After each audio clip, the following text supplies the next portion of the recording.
Assalamualaikum, nama saya Fariswa binti Marzuki dari kelas IP1A. Hari ini saya akan membincangkan pengenalan bagi tajuk budaya memakan makanan import dari luar negara yang tidak diyakini status halalnya. Perkataan halal sering digunakan dalam penentuan hukum makanan dan sebagainya. Ia memberi erti harus atau boleh.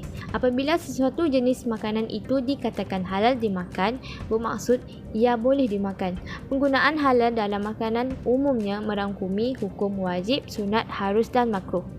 Kesemua hukum tersebut bergantung kepada jenis produk, haiwan dan keadaan. Oleh sebab itu, para ulama Islam telah membahagi perbincangan setiap hukum tersebut dalam satu perbincangan yang khusus. Dalam isu berhubung konsep makanan dan kepenggunaan halal, ulama menetapkan 3 syarat utama. Pertama, memilih produk makanan yang halal dan bersih. Kedua, tidak melampaui batas. Walaupun Islam mewajibkan kita mencari makanan yang halal dan suci dalam kehidupan, namun kita juga diingatkan agar tidak tersilap dalam mentafsirkan arahan tersebut sehingga menyebabkan pembaziran, kerosakan, kemudaratan dan sebagainya. Yang ketiga, bukan daripada sumber yang haram dan bernajis.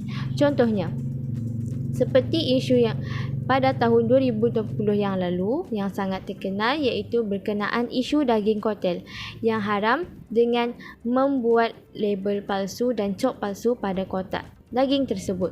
Selain itu, daging tersebut diseludup dari China, Ukraine, Brazil dan Argentina. Daging tersebut tiada campuran binatang haram, tetapi dari aspek kebersihan dan penyembelihan, pihak berwajib telah mengesahkan bahawa daging tersebut haram.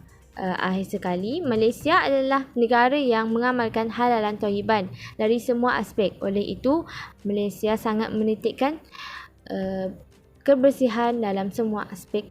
Assalamualaikum warahmatullahi wabarakatuh. Saya Nur Ali Atika binti Syamuddin. Seterusnya saya akan sambung dengan latar belakang daging katil. Daging katil ialah skandal negara yang berkaitan dengan daging import di Malaysia sejak pertengahan tahun 2017. Iaitu daging ini mula diselusuri masuk pada 17 Julai 2017 semasa siasatan Jabatan Perkhidmatan Forensik dan Pemeriksaan Malaysia Cawangan Johor mendapati cubaan penipuan tentang isu daging import yang disyaki mengandungi daging babi. Daging tersebut bercampur dengan daging kambing dari Sepanyol dan berharganya sekitar M2 juta. Daging ini mencetuskan isu di Malaysia kerana kebimbangan di Malaysia yang mana 60% penduduk beragama Islam dan mereka diharamkan untuk memakan daging yang tidak halal sebagaimana menurut perintah Islam. Gudang daging katil adalah lokasi untuk membuat label dari cap palsu yang akan ditampal pada bungkusan daging. Perlakuan ini dilakukan sebelum daging tersebut dijual di pasaran tempatan dan dijadikan seperti daging halal. Assalamualaikum warahmatullahi wabarakatuh. Saya Nuani Syairah binti Malan akan teruskan mengenai tentang Al-Quran dan hadis mengenai isu ini. Allah Subhanahu Wa Taala telah berfirman di dalam Al-Quran, Bismillahirrahmanirrahim. Ya ayyuhallazina amanu kullu min thayyibatin ma razaqnakum. Maksudnya, wahai orang-orang yang beriman, makanlah daripada benda-benda yang baik, iaitu yang halal yang telah kami berikan kepada kamu. Surah Al-Baqarah ayat 172. Berdasarkan ayat di atas, jelas Allah Subhanahu Wa Taala memerintahkan kepada keseluruhan umatnya yang beriman untuk mencari rezeki yang paling baik dan halal. Lihat tafsir Al-Sa'di. Perkara ini menjadi suatu keistimewaan Islam kerana Islam amat memberikan perhatian terhadap setiap aspek dalam kehidupan manusia, khususnya aspek makanan. Makanan adalah aspek penting dalam tubuh badan kita. Jika terdapat ketirisan dan kesilapan dalam pemakanan, akan memberikan kesan terhadap jasmani dan rohani. Setiap makanan yang diambil akan menjadi darah daging kepada seseorang. Seterusnya, apabila daging yang telah dibeli memang diketahui secara pastinya sumbernya yang telah disahkan oleh pihak bertanggungjawab bahawa daging tersebut telah bercampur dengan perkara haram, maka ketika itu haram memakannya. Hal ini berpandukan kepada kaedah fiqh. Apabila dagingnya yang telah dibeli memang diketahui secara pasti sumbernya dan telah disahkan oleh pihak bertanggungjawab bahawa daging tersebut telah bercampur dengan perkara haram, maka ketika itu haram memakannya. Hal ini berpandukan kepada kaedah fiqh. Istama'al halalun wal haramun ghalaban haram. Maksudnya, apabila bercampur antara yang halal dan yang haram, maka yang haram akan diutamakan. Lihat Al-Asbah wal Al-Nazai. Walaupun demikian, seseorang boleh untuk meninggalkan sesuatu perbuatan atas dasar warak dan berhati-hati, iaitu ikhtiyat. Sekiranya berdepan dengan perkara-perkara yang diyakini mengandungi syubhat, dan ini adalah sebaik-baik tindakan kerana perkara ini mampu memberikan ketenangan kepada setiap individu mukmin dalam kehidupan mereka. Bismillahirrahmanirrahim. Assalamualaikum warahmatullahi wabarakatuh. Saya Muhammad Akid Rashid bin Azman daripada kelas 1A ingin menerangkan impak isu daging kartel per negara. Penipuan kartel daging juga telah menghancurkan kredibiliti persetujuan halal di Malaysia di mata dunia. Usaha dalam tahun-tahun penyelidikan dan kawalan ekosistem halal di Malaysia sejak sekian lama seolah sisi dan tidak berguna. Rupanya di sebalik usaha keras orang lain ada makhluk perosak yang menunggak air di air yang keruh. Berdasarkan laporan syarikat pembekalan terbabit menggunakan dokumen palsu termasuk borang custom, permit import, sedia halal dan resit bayaran. Daging tersebut dibawa masuk daripada 4 buah negara iaitu China, Ukraine, Brazil dan Argentina. Bagi mengaburi mata pihak berkuasa tempatan, syarikat pembekal dalam masa yang sama turut mengimport daging daripada sumber yang sah. Semua daging yang diimport akhirnya ditempatkan di dalam suatu tempat simpanan khas sebelum dibungkus semula. Itu sahaja daripada saya. Assalamualaikum dan jumpa lagi. Assalamualaikum warahmatullahi wabarakatuh. Nama saya Abdul Faiz BAD dan saya akan menerangkan mengenai solusi kepada isu yang berlaku ini adalah isu kartel berlaku.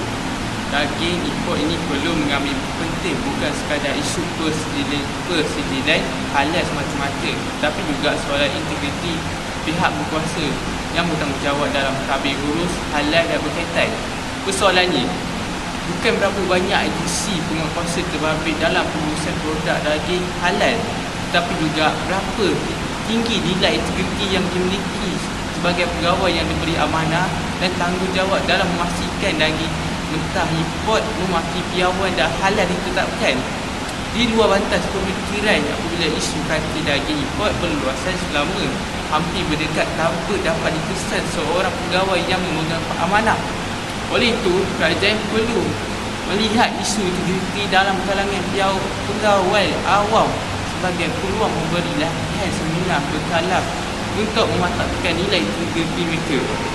Taktikan pegawai yang memegang amanah bukan sahaja terdiri daripada mereka yang mempunyai pengetahuan meluas mengenai piawai persediaan halal, tetapi juga mahir mengenai proses input output dan aktiviti terdiri dalam sistem rantaian pembekalan daging. Semua inisiatif ini penting untuk memulihkan imej agensi kerajaan terbabit sekaligus mengembalikan keyakinan awam dan antarabangsa terhadap kesungguhan kerajaan dalam memastikan isu kartel daging import tidak berulang pada masa akan datang. Assalamualaikum warahmatullahi wabarakatuh. Nama saya Awasin Najla binti Zahdi. Saya akan menerangkan kesimpulan. Kesimpulan bagi budaya memakan makanan import dari luar negara yang tidak diyakini status halalnya ialah kita sebagai umat Islam mestilah tidak mempunyai sifat ragu-ragu terhadap makanan yang dimakan. Sekiranya kita mempunyai sifat ragu-ragu kepada makanan tersebut, maka ianya akan menjadi syubhah dan haram dimakan. Di samping itu, pelbagai jenis makanan diimport ke dalam masyarakat termasuk di negara Malaysia, sekaligus merancakkan konsumerisme. Sebagai umat Islam, kita hendaklah memilih makanan yang mempunyai status halal yang sahih dan makanan tersebut keluaran produk atau jenama Muslim. Firman Allah Subhanahu Wa Taala, "Wahai orang beriman, makanlah daripada benda baik halal yang kami berikan kepada kamu dan bersyukurlah kepada Allah jika betul kamu hanya beribadat kepada-Nya." Umat Islam mestilah mengutamakan sesuatu yang halal, menghindari sesuatu yang haram dan menjauhi perkara yang syubhat. Pemilihan makanan halalan thayyiban sebenarnya jati diri seorang pengguna Muslim, apatah lagi bagi masyarakat Melayu. Budaya makanan diwarisi melambangkan falsafah untuk dihayati.